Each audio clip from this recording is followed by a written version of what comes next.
Hola, ¿qué tal? ¿Cómo están? Bienvenidos a Proyecto Apocalipsis. Agradecemos a Dios por esta nueva semana que podemos grabar, que nos podemos encontrar con ustedes y compartir este momento de estudio de la Biblia, de recorrida, ¿no?, por las páginas de la Sagrada Escritura. Este camino largo que hemos iniciado hace ya más de 2 años, arrancando desde Génesis 1, y bueno, hoy nos tiene comenzando un nuevo libro. Hoy llegamos al libro de Crónicas, primer libro de Crónicas. Vamos a ver en nuestro capítulo de hoy los primeros 9 capítulos. Hemos agrupado para hacer un tema el cual hemos titulado Identidad y Propósito. Al estudiar el primer libro de Crónicas es fundamental entender el momento en el cual fue escrito, el contexto, ¿no?, y a dónde estaba dirigido originalmente este libro, porque es un libro particular, ya que todos los capítulos iniciales arrancan con largas y muy largas genealogías, ¿no? Por ejemplo, el versículo 1 comienza diciendo del capítulo 1, Adán, Set, Enos, Cainán, Mahalalel, Jared, Enoc, Matusalén, Lamec, Noé, Sem, Can, Jafet, ¿no? Y a partir de ahí siguen varios capítulos con genealogías. Por lo tanto, para poder sacar alguna lección, alguna enseñanza, ¿no?, que es nuestro propósito al recorrer la Escritura, es interesante entender el contexto original en el cual esto fue escrito. Y el libro de Crónicas fue escrito especialmente para aquellos que habían sido llevados. Ustedes recuerdan que nosotros dejamos la semana pasada el libro de Reyes, terminamos con el segundo libro de Reyes, y en el capítulo final del segundo libro de Reyes, el pueblo de Judá es llevado cautivo a Babilonia, ¿no?, donde ellos iban a permanecer, según estaba ya estipulado en las profecías, sobre todo del profeta Jeremías. 70 años iban a estar ellos allí como cautivos en Babilonia, y luego regresarían a su tierra. Bueno, el libro de Crónicas está escrito en ese contexto, para el pueblo de Dios que volvía del cautiverio babilónico, que volvía a Jerusalén, ¿no? En ese contexto se escribe este libro, y es para quienes están regresando a Jerusalén después de 70 años en el cautiverio. Por eso, sabiendo esto, ¿no?, cuando uno lee y se encuentra con todos estos capítulos iniciales que tienen largas genealogías, que a veces uno se podría preguntar ¿para qué?, ¿no?, ¿cuál es el propósito?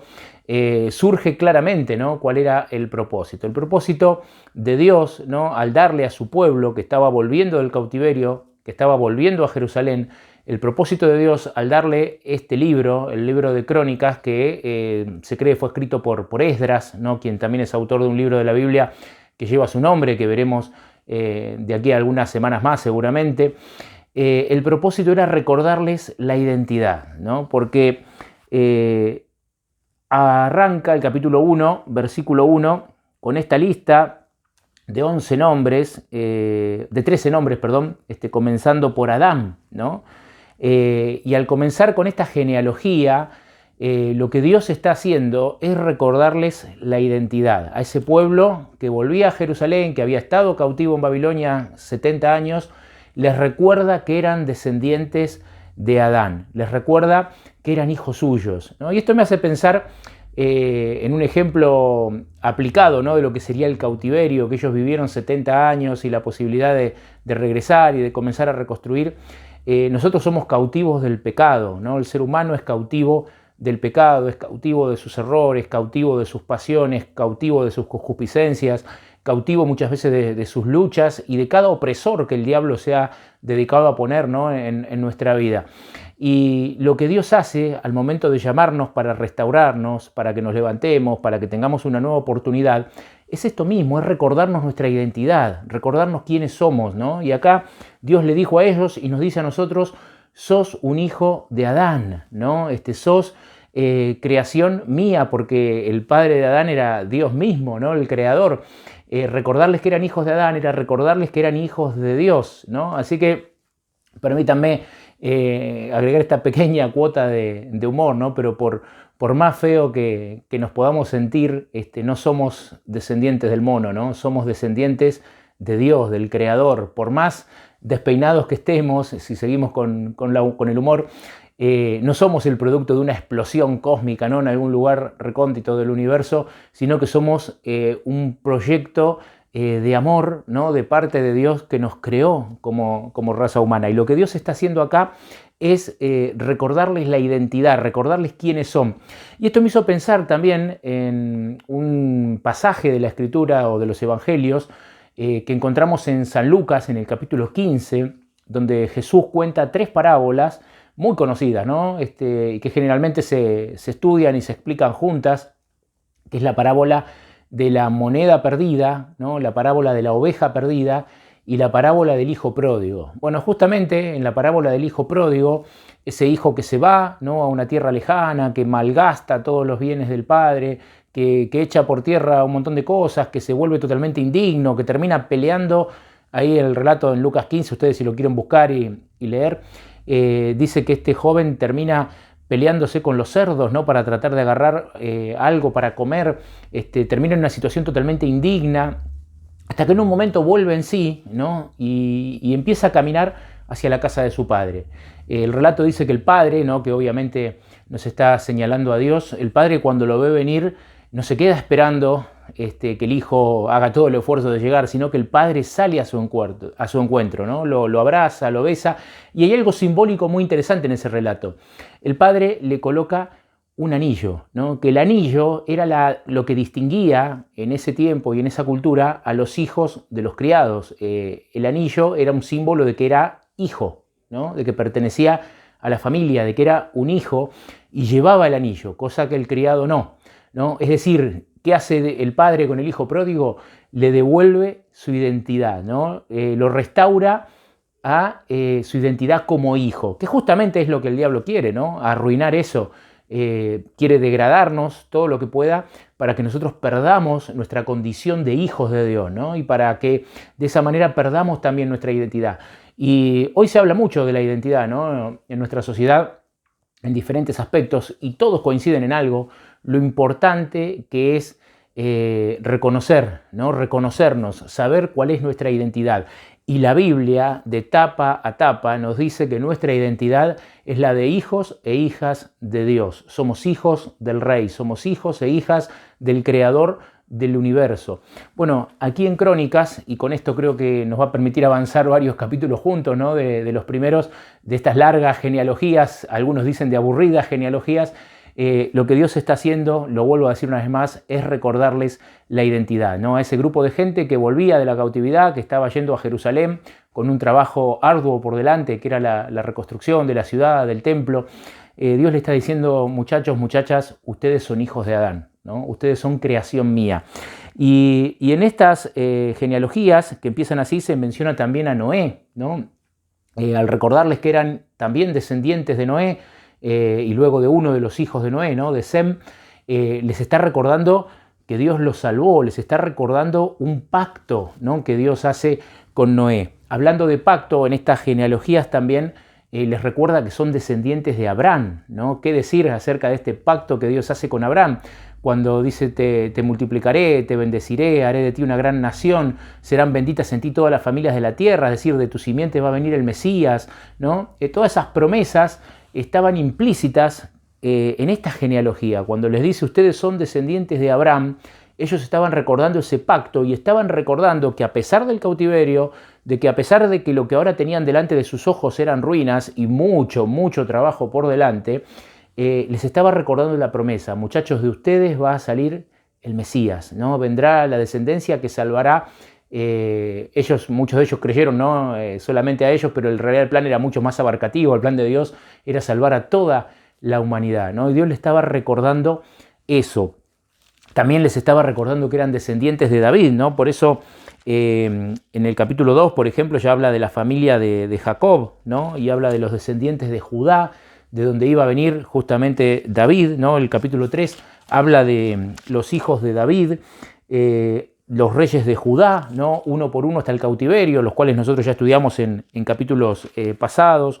Después, desde el capítulo 4, 5 en adelante, habla de los descendientes y las genealogías de cada uno de los 12 hijos de Jacob, ¿no? Y así podemos avanzar casi hasta el capítulo 9, ¿no? viendo toda la descendencia. En el capítulo 8 están los descendientes de Benjamín, y ya en el capítulo 9 es como que hace el resumen, ¿no?, de esta primera parte del libro. Pero déjenme decirlo una vez más, ¿no? Dios le está recordando: ustedes son hijos de Adán, son creación mía. Ustedes son hijos de Noé, yo los salvé, los rescaté, hice un pacto. Ustedes son hijos de Abraham, ¿no? Y le está recordando: ustedes van a ser una nación grande, de ustedes vendrá el Mesías. Y les recuerda también el reinado, ¿no?, a través de la descendencia de David, y que vendría ese rey, ¿no?, mucho más grande de lo que ellos imaginaban. El rey era nuestro Señor Jesús, ¿no?, que iba a venir y que iba a reinar para todos. Por eso, la próxima vez que abran sus Biblias y se encuentren con los primeros 8 capítulos de Primera de Crónicas y digan: esto es aburrido, esto es genealogía pura, fulano, hijo de, ¿a dónde lleva? Bueno, el propósito era esto, era recordar la identidad, pero no solamente la identidad. Por eso el título de nuestro tema de esta semana es Identidad y propósito, ¿no? Porque cuando uno reconoce su identidad, o entonces uno está en condiciones de reconocer el propósito. Y eso, créanme, que es lo que Dios hace con nosotros. Como dijimos hace un ratito, ¿no?, cuando estamos cautivos quizá en nuestras luchas, oprimidos por las cargas, los problemas, las tentaciones, todo lo que el enemigo de Dios nos pone en el camino, Dios nos trae de vuelta, nos recuerda nuestra identidad y nos recuerda que junto con nuestra identidad hay un propósito maravilloso para vos y para mí. Hay un propósito maravilloso para cada uno de nosotros. Dios tiene un plan, Dios tiene un propósito. El capítulo 9 dice así, ¿no?, en el primer versículo, dice que todos los israelitas fueron inscritos por su genealogía en el libro de los reyes de Israel y de Judá, cuando fueron transportados a Babilonia por su infidelidad, ¿no? Ahí da la causa por la cual ellos, ahí me estuve investigando un poquito, ¿no? Digo, desde que Israel, primero el reino unificado de Israel, que tenía un solo rey, fueron 3 nada más, ¿no?, Saúl, David y Salomón. Después el reino se dividió entre Judá y las tribus del norte de Israel. Pero desde ese primer reino de Saúl hasta el cautiverio de Judá, ¿no? Primero había caído Israel ya a mano de los asirios, después cae Judá a mano de los babilónicos. ¿Cuántos años hay, no? Y bueno, según vi, hubo entre 410 y 430 años desde que Saúl empezó a reinar, primer rey de Israel, hasta la caída de Judá. 410 a 430 años en los cuales, cuando nosotros estudiamos todos los capítulos anteriores que vimos, ¿no?, del libro de Reyes, ahí están todos los reyes que pasaron, vimos una y otra vez la misericordia y la paciencia de Dios, ¿no? Más de 400 años de Dios teniendo paciencia con su pueblo, que reiteradamente caía, se alejaba, y a veces se alejaba mucho y a veces caía hasta en los más bajos. Sin embargo, Dios siempre llamaba a alguien, ¿no?, y siempre volvían, pero nuevamente volvían a caer. Bueno, fueron llevados cautivos a Babilonia, estuvieron allí 70 años y ahora estaban nuevamente en Jerusalén con todo por delante, ¿no?, para reconstruir, para un nuevo comienzo, y donde Dios tenía un propósito para ellos. El versículo 2 dice que los primeros en volver a sus posesiones en sus ciudades fueron algunos sacerdotes, levitas y servidores del templo. Es interesantísimo esto porque la reconstrucción del templo era el leitmotiv, ¿no? Era el motor de todo esto. No era solamente volver a Jerusalén, era volver a Jerusalén y reconstruir el templo. Y es increíble cómo Dios en sus planes ya tenía todo establecido, ¿no? En algún momento vamos a estudiar el libro de Daniel. En el capítulo 9 del libro del profeta Daniel, versículo 24 en adelante, yo se lo cito por si ustedes quieren leerlo. Bastante más adelante lo vamos a ver seguramente cuando nos toque. Hay una profecía maravillosa, ¿no?, la famosa profecía de las 70 semanas. En profecía, un día equivale a un año, ¿no?, según algunos principios mismos que están en la Biblia. 70 semanas es 70 por 7, 490. Día por año son 490 años. Y lo increíble de todo esto es que, de esta profecía, ¿no?, que está en el libro de Daniel, es que si uno cuenta desde el momento en que ellos iban a empezar a reconstruir el templo, allí en el año 456, 457 a.C., si uno cuenta 490 años hacia nuestra época, nos lleva hasta el año 27, 31 y 34 de nuestra era, ¿no? 3 años marcados allí en el calendario de Dios por eventos muy importantes. En el año 27 Jesús es bautizado, Jesús comienza su ministerio. En el año 31 Jesús moriría en la cruz y en el año 34 se acabaría el tiempo de gracia que Dios le daba a Israel como nación, no como individuos, ¿no?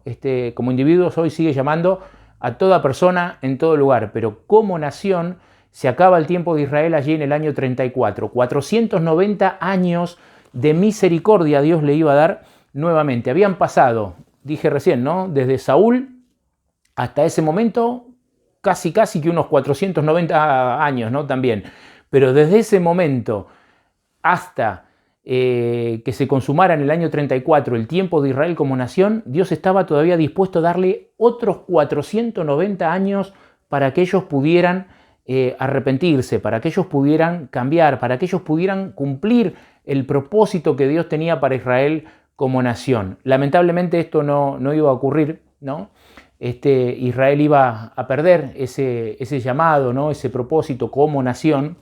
Pero bueno, después de la llegada de nuestro Señor Jesús, el llamado se extiende a todos, ¿no? Y la iglesia pasa a ocupar, ¿no? Ese llamado, ese puesto en la trinchera de ser luz para las naciones, de dar a conocer el Evangelio, de dar a conocer las buenas noticias del plan de salvación, y que en Dios hay una vida mejor, que en Dios hay esperanza y que Dios tiene muchísimas promesas para cada uno de nosotros. De paso, qué interesante, ¿no? Jesús dijo que había que perdonar 70 veces 7, ¿no? 70 veces 7 es 490. Justo coincide, ¿no? con esto. No sé, creo que no debe ser casualidad, ¿no? que coincida. Dios tiene mucha paciencia y mucha misericordia con nosotros. Pero queridos amigos y amigas, en estos primeros 9 capítulos que brevemente hemos repasado al comenzar a introducirnos en el libro de Crónicas, quedémonos con estas 2 frases, ¿no? Identidad y propósito. Nosotros también somos cautivos. Nosotros también tenemos muchas veces que reconstruir nuestra vida. Tenemos que levantarnos y seguir adelante, ¿no? Es fundamental que reconozcamos nuestra identidad, la identidad que Dios nos da, ¿no? Es fundamental saber quiénes somos, que somos hijos de Dios, que somos amados por Dios, ¿no? Y junto con reconocer esta identidad, que también conlleva el privilegio de muchas promesas, ¿no? que Dios tiene para el ser humano, tenemos que reconocer el propósito. Dios nos está llamando para algo. Dios tiene una tarea para nosotros. Dios tiene una misión para nosotros.